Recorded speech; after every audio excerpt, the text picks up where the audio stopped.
Chapter 32. Jacob also went on his way, and the angels of God met him.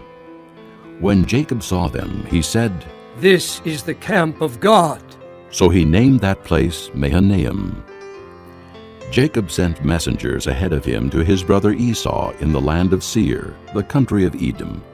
He instructed them, "This is what you are to say to my master Esau. Your servant Jacob says, I have been staying with Laban and have remained there till now. I have cattle and donkeys, sheep and goats, men servants and maid servants. Now I am sending this message to my lord, that I may find favor in your eyes." When the messengers returned to Jacob, they said, "We went to your brother Esau, and now he is coming to meet you, and 400 men are with him."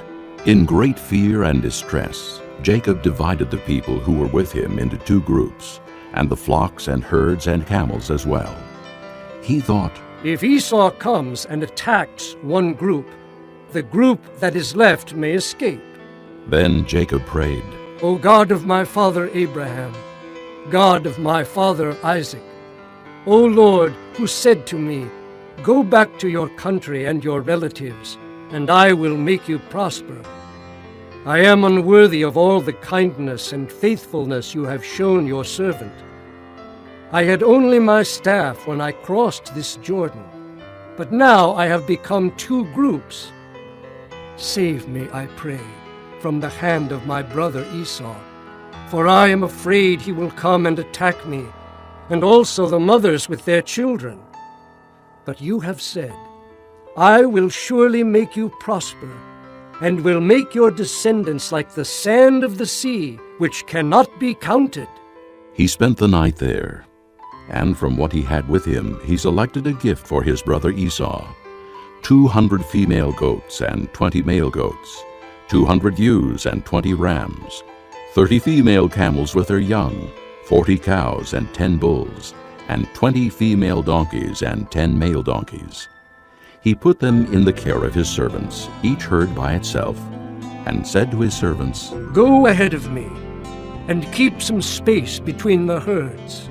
He instructed the one in the lead, When my brother Esau meets you and asks, To whom do you belong, and where are you going, and who owns all these animals in front of you?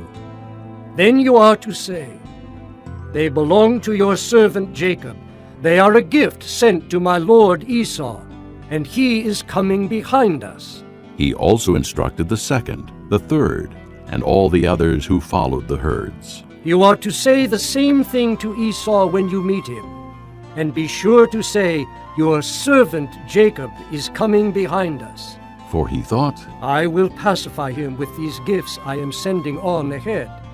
Later, when I see him, perhaps he will receive me.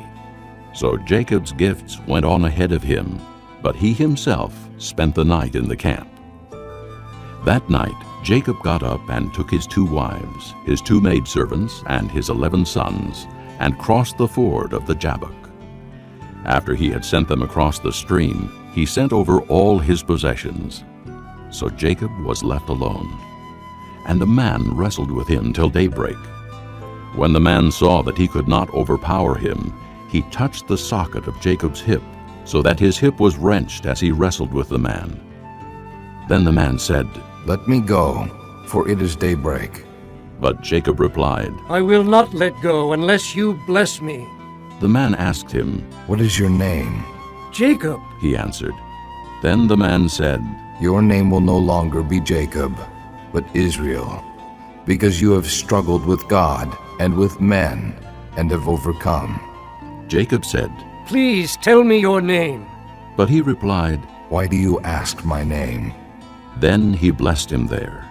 So Jacob called the place Peniel, saying, It is because I saw God face to face, and yet my life was spared. The sun rose above him as he passed Peniel, and he was limping because of his hip. Therefore to this day the Israelites do not eat the tendon attached to the socket of the hip, because the socket of Jacob's hip was touched near the tendon.